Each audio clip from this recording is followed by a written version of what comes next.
జిల్లా రామగుండం నియోజకవర్గం. రామగుండంలో 800 మెగావాట్ల పవర్ ప్లాంట్ నిర్మిస్తాం. సింగరేణి జెన్కో సంయుక్తంగా ప్రాజెక్టుకు నిర్మాణ పనులు చేపడతామని, ప్రాజెక్టు ఏర్పాటుకు కావలసిన భూమి, ఇతర సౌకర్యాల కల్పనకు స్థానిక ప్రజా ప్రతినిధులు, అధికారులు సహకరించి ఎంత తొందరగా ప్రతిపాదనలు పంపితే అంత తొందరగా పవర్ ప్లాంట్ పనులు ప్రారంభిస్తామని, పవర్ ప్లాంట్ ఏర్పాటుకు సంబంధించి నిన్న ముఖ్యమంత్రి రేవంత్ రెడ్డితో చర్చించి సూత్ర ప్రకటనకు నిర్ణయించినట్టు ఉప ముఖ్యమంత్రి బట్టి విక్రమార్క వివరించారు. ఇందిరమ్మ రాజ్యం వస్తుంది, రామగుండంలో పవర్ ప్లాంట్ నిర్మిస్తామని నాడు పీపుల్స్ మార్చ్ పాదయాత్రలో స్పష్టంగా చెప్పాను. ఈ రోజు ప్రకటిస్తున్నానని ఎన్నికల ముందు స్థానిక కాంగ్రెస్ నాయకులు రామగుండం పవర్ ప్లాంట్ నిర్మాణానికి సంబంధించి ప్రజలకు హామీ ఇచ్చారు. నేడు నెరవేరుస్తున్నామని ఈ సందర్భంగా ఐటీ మంత్రి శ్రీధర్ బాబు, ఉప ముఖ్యమంత్రి బట్టి విక్రమార్క మాట్లాడుతూ నేను చాలా స్పష్టంగా చెప్పదలుచుకున్నాను. టీఆర్ఎస్కి ఆ నాయకత్వం విద్య కోసం నేను పెట్టింది పదే చెప్తారే. రెసిడెన్షియల్ స్కూల్స్ గురించి ఏం ముఖం పెట్టుకుని చెప్తారు. నేను లెక్కలతో సహా చెప్తాను. గత సంవత్సరం రెసిడెన్షియల్ స్కూల్స్ కోసం రాష్ట్ర వ్యాప్తంగా మీరు కేటాయించింది 3 కోట్ల రూపాయలు. 3 కోట్ల రూపాయల రాష్ట్రంలో దాదాపు 4 నుంచి 5 లక్షల మంది విద్యార్థులు రెసిడెన్షియల్ స్కూల్స్ లో చదువుతా ఉంటే అరకొర ఏర్పాటుతో నేను మొన్న పోయి చూసి వచ్చాను. ఇదే కరీంనగర్ జిల్లాలో ఒక రెసిడెన్షియల్ స్కూల్ వసతులు లేక ఇబ్బంది పడుతున్నటువంటి చిన్న పరిస్థితి నా ప్రభుత్వం ఆలోచన చేసి ఈ రాష్ట్రంలో చదువుకునేటువంటి ప్రతి బిడ్డకి best of the best facilities ఉండాలనేటువంటి ఆలోచనతో మీరు సంవత్సరానికి 3 కోట్ల రూపాయలు ఇస్తే మేము సంవత్సరానికి 5,000 కోట్ల రూపాయలు ఇంటిగ్రేటెడ్ రెసిడెన్షియల్ స్కూల్స్ కి, young India integrated residential schools కి కేటాయించి ముందుకు పోతా ఉన్నాం. రాష్ట్ర వ్యాప్తంగా ఇంటిగ్రేటెడ్ రెసిడెన్షియల్ స్కూల్స్ కడతాం. ఇది మా నిబద్ధతకి నిదర్శనం. మీ అందరికీ నేను స్పష్టంగా చెప్పవచ్చు. ఇన్ని కార్యక్రమాలు తీసుకొని ముందుకు పోతున్నటువంటి తరుణంలో తగుదనమ్మ అని చెప్పి బయటకు వచ్చి మాట్లాడుతున్నటువంటి టీఆర్ఎస్ నాయకత్వానికి కానీ, లేకపోతే భారతీయ జనతా పార్టీకి కానీ స్పష్టంగా ఈ రాష్ట్ర ప్రజలకు చాలయ్యా, ఈ రాష్ట్రంలో సంపాదన మొత్తం ప్రజలకే పంచుతున్నటువంటి ఇందిరమ్మ రాజ్య ప్రజాప్రభుత్వమే, పీపుల్స్ గవర్నమెంటే ఉండాలి తప్ప ఫ్యూడల్స్ గవర్నమెంట్ మనకు అవసరం లేదని చాలా స్పష్టంగా చెప్పాల్సిన అవసరం ఉందని చెప్పి మీ అందరికీ నేను సవినయంగా మనం చేస్తూ ఇక్కడ ఉన్నటువంటి మిత్రులందరికీ, ప్రజాప్రతినిధులందరికీ కూడా చెప్తా ఉన్నాను. మరీ ముఖ్యంగా రాష్ట్రంగా రిజర్వాయర్ కావాలని అడిగారు. రిజర్వాయర్ కావాలని అడిగారు. పాలకుర్తి లిఫ్ట్ కావాలని అడిగారు. తప్పనిసరిగా పాలకుర్తి లిఫ్ట్ తో పాటు రిజర్వాయర్ కూడా మేము కూడా శాంక్షన్ చేశాం. దాన్ని కూడా ముందు తీసుకొని పోతాం. అట్లాగే కాంట్రాక్ట్ కార్మికుల గురించి కూడా అడిగారు. వాటి గురించి కూడా ఆలోచన చేస్తామని చెప్తూ ఎలక్ట్రిసిటీకి సంబంధించి ఇక్కడ పెద్ద ఎత్తున ప్రజాప్రతినిధులు ప్రజలంతా కూడా ఉన్నారు కాబట్టి నేను ఇంకొక విషయం కూడా చెప్తాను. ఎక్కడ ట్రాన్స్ఫార్మర్ అవసరం వచ్చినా ప్రతి దగ్గర మీ ప్రజాప్రతినిధులు చెప్పండి. ఎక్కడ అవసరం వస్తే అక్కడ ట్రాన్స్ఫార్మర్ శాంక్షన్ చేసి ఇవ్వడానికి రాష్ట్ర ప్రభుత్వం సిద్ధంగా ఉంది. ఎక్కడ సబ్స్టేషన్ అవసరం ఉన్నా అక్కడ సబ్స్టేషన్ శాంక్షన్ చేయడానికి సిద్ధంగా ఉన్నాం. ఇది చాలా కరెంట్ పోల్స్ ఎక్కడ అవసరం ఉన్నా మీరు ప్రజాప్రతినిధులు చెప్పండి, రాసివ్వండి. తక్షణమే వాటన్నింటినీ శాంక్షన్ చేయడానికి సిద్ధంగా ఉన్నాం. ఈ శాఖలన్నీ ప్రభుత్వం అంతా కూడా యావత్ ఈ రాష్ట్ర ప్రజల కోసం అంకితమై పనిచేసే ప్రభుత్వం. ఇది పాలకులు కాదు, మీతో పాటు బాధ్యత తీసుకుని అందరి కోసం పనిచేస్తున్నటువంటి ప్రజాప్రభుత్వంలో ఒక పాత్ర పోషిస్తున్నటువంటి వ్యక్తులు మాత్రమే అని చెప్పి మీ అందరికీ నేను స్పష్టంగా చెప్తూ ఈ కార్యక్రమానికి R&R ప్యాకేజ్ సంబంధించి ఇప్పుడే మిత్రులు చెప్తా ఉన్నారు. తప్పనిసరిగా R&R ప్యాకేజ్ సంబంధించి కానీ, ఇరిగేషన్ ప్రాజెక్టులు ల్యాండ్ అక్విజిషన్ లో పోయినటువంటి వాళ్ళే కానీ, వాళ్ళందరికీ కూడా ఓపెన్ కాస్ట్ లో పోయినటువంటి వాళ్ళకి కూడా సాధ్యమైన త్వరలోనే బిల్స్ అన్ని క్లియర్ చేస్తామని కూడా మీ అందరికీ సవినయంగా మనం చేస్తూ ఈ కార్యక్రమంలో పాల్గొంచుకోవడానికి వచ్చేసినటువంటి మీ అందరికీ మరొకసారి నా హృదయపూర్వకమైనటువంటి ధన్యవాదాలు తెలియజేస్తూ ముగిస్తున్నాను. జై హింద్. Thank you.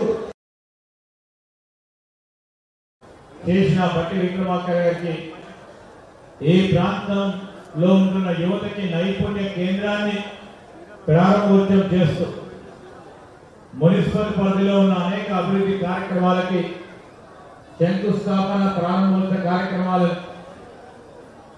చేసిన బట్టి విక్రమార్క గారికి మేము నరకు వచ్చిందమ్మా. మీరు కరెక్టే, ఆకలి అవుతుండొచ్చు. నేను ఎక్కువసేపు మాట్లాడినా మీకు ఇబ్బంది అవుతుంది. రెండు విషయాలు, మీ నాయకుడు గత 8 నెలల కాల రాజ్ ఠాకూర్ గారు నిరంతరం ఈ ప్రాంత అభివృద్ధి సంక్షేమానికి సంబంధించి ప్రధానంగా రామగుండంలో ఉన్న బీ పవర్ హౌస్ సంబంధించి కొత్త పవర్ ప్లాంట్ నిర్మాణం చేయాలి, పెద్ద ఎత్తున ఈ నిర్మాణ కార్యక్రమాలు చేపట్టాలని నిరంతరం పొద్దున్న లేచి నుంచి అదే జపం చేసేవాడు. ఆ జపంలోనే అనుకునేటాడు, ఆ జపంలోనే లేచేటాడు. దానికి తోడు ఈరోజు ముఖ్యమంత్రి రేవంత్ రెడ్డి గారు, అదేవిధంగా బట్టి విక్రమార్క గారు మరి ఆయన బాధపడలేక ఈ ఎట్టి పరిస్థితుల్లో ఇయ్యాలి కాకుండా రేపు ఇయ్యాల్సిందే అని ఒప్పుకొని ఈ ప్రాంత వాసులకు ఉపాధి కల్పించాలి. ఈ ప్రాంతం మళ్ళా దేశవ్యాప్తంగా మనం ఇక్కడ ఉన్న మా పవర్ జనరేషన్ కు సంబంధించిన ఎన్టీపీసీ వెలుగులు చెందిన దానికి సంబంధించి జెన్కోకు సంబంధించిన వెలుగులు చెందిన ఈ ప్రాంతానికి సంబంధించిన మా అన్న తమ్ముడు పనిచేస్తేనే దేశవ్యాప్తంగా కరెంట్ వచ్చే విధంగా నిరంతరం ఉండిపోవాలని రాజ్ ఠాకూర్ గారు అదేవిధంగా మా పార్లమెంట్ సభ్యులు ఒక ఆలోచన చేస్తూ ఒక ప్రక్రియ భాగంలో ముందుకెళ్ళి ఈరోజు బట్టి గారిని ఒప్పించి మెప్పించి 8,000 పై చిలుకు కోట్లతో ఈరోజు వారు మరి రాష్ట్ర ప్రభుత్వం తరఫున ప్రకటన చేయడం అనేది ఇక్కడున్న మా సోదరుడు రాజ్ ఠాకూర్ గారికి ప్రత్యేకంగా అభినందనలు, శుభాకాంక్షలు తెలియజేస్తాను. ఎందుకు చెప్తామంటే అభివృద్ధి చేయాలి, సంక్షేమం చేయాలి. ఎన్నికైనా ప్రజాప్రతినిధి ఏ విధంగా ఉండాలి? ఒక గన్మెను, 2 గన్మెన్లు, లేకుంటే నా ముందర పైలట్, నా ముందర ఎస్కాట్, దాని గురించి కాదు. ఈ రోజు ఈ ప్రాంత ప్రజలకు అభివృద్ధి చేసినప్పుడే నేను శాసనసభ్యుడిగా ఉంటానని కాంక్షించి ముందుకెళ్ళిన నాయకుడిగా నిలిచాడు. ఈ రోజు నేను చెప్తా ఉన్నా, కాంగ్రెస్ పార్టీ నాయకత్వం ఆ రోజు ఇచ్చిన భాగంలోనే ఆ రోజు బట్టి విక్రమార్క గారు ఈ ప్రాంతంలో పాదయాత్ర చేస్తా ఉన్న సందర్భంలో ఈ ప్రాంతంలో ఉన్న సమస్యలను తెలుసుకునే ప్రయత్న భాగంలో ఇక్కడున్న సింగరేణి కార్మికుడు సోదరుడు, కాంట్రాక్ట్ సింగరేణి కార్మిక సోదరులకు సంబంధించిన సమస్యలు, ఈ ప్రాంతానికి సంబంధించిన సింగరేణి కార్మికుల సమస్యలు, ఎన్టీపీసీ కార్మికుల సమస్యలు, ఈ ప్రాంతం ఈ రామగుండం నియోజకవర్గంలో ఉన్న మన రైతు సోదరులకు సంబంధించిన సమస్యల విషయంలో, ఇక్కడ ఉన్న నిరుద్యోగులకు సంబంధించిన సమస్యల విషయంలో రాబోయేది కాంగ్రెస్ పార్టీ ప్రభుత్వం అని చెప్పి ఈ రోజు అండగా నిలబడతామని చెప్పి ముందుకు నడచడం ప్రభుత్వం వచ్చింది. ఒకటి తర్వాత ఒకటి మీరందరూ మహిళా సోదరులు ఉన్నారు. ముఖ్యమంత్రి గారు బట్టి విక్రమార్క గారు దాని ఎన్నుకున్న ఇక్కడే మీకు సంబంధించిన మీ రోజు బస్సులో పోతుంటే ఇక్కడ ఉన్న మా రవాణా శాఖ మంత్రి రోజు మీరు టికెట్ తీసుకోకుండా టికెట్ గురించి పైసలు ఇచ్చే మనిషి ఇక్కడ ఉన్నాడు, పొన్న ప్రభాకర్ గారు. దానికి ఆమోదం తెలిపే వ్యక్తి మా ఫైనాన్స్ మినిస్టర్ గారు. ప్రతి నెల 400 కోట్ల రూపాయలు పొన్నం ప్రభాకర్ గారు డబ్బులు కావాలని పంపిస్తే మహిళలకు సంబంధించిన బస్సులో ప్రయాణం చేస్తున్న వారికి ఈరోజు కావాలంటే నిధులు పంపించి ట్రాన్స్పోర్ట్ కార్పొరేషన్ ద్వారా మేము ఇచ్చిన మొదటి వాగ్దానం మహాలక్ష్మి వాగ్దానంలో ఈ రోజు మహిళా సోదరులకు ఉచితంగా బస్సు ప్రయాణం కలిగిస్తా ఉన్నామంటే ఇక్కడ ఉన్న 2 మంత్రులు. మేము ఎందుకు చెప్తా ఉన్నామంటే ఒక తర్వాత అక్కడ 200 కరెంట్కి సంబంధించి మరి బట్టి గారు చెప్తారు. 10 లక్షల రూపాయల రాజీవ్ ఆరోగ్యశ్రీ ఇస్తా ఉన్నాం.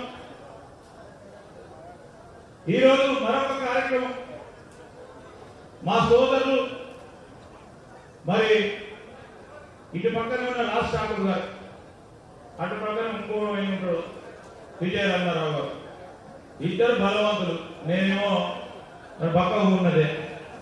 ఇద్దరు కలిసి ఒకటి కాకుండా ఒకటి పని కావాలని నిరంతరం వెంబడబడతా ఉంటారు.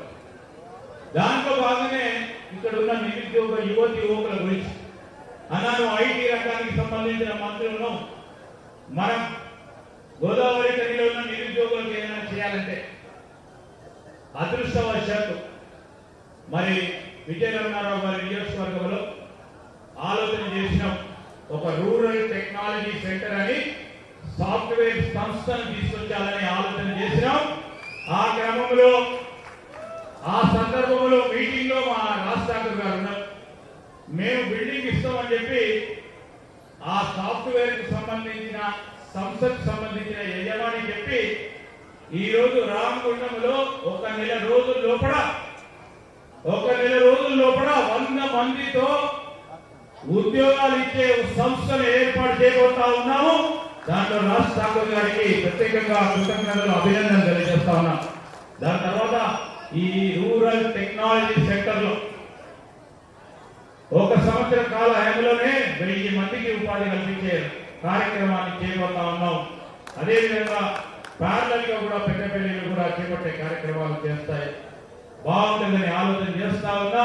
రూరల్ టెక్నాలజీ సెంటర్ ని ఏర్పాటు చేసే క్రమంలో ఇప్పుడే కలెక్టర్ గారు కూడా 10 ఎకరాలు పెద్దపల్లి సుల్తానాబాద్ దగ్గర ఎంపిక చేయడం జరిగింది. ఈరోజు ఈ కార్యక్రమంలో నాయకులు, అధికారులు, ఉన్నతాధికారులు తదితరులు అధిక సంఖ్యలో పాల్గొన్నారు. రాష్ట్ర ప్రభుత్వం మహిళల స్వావలంబన దిశగా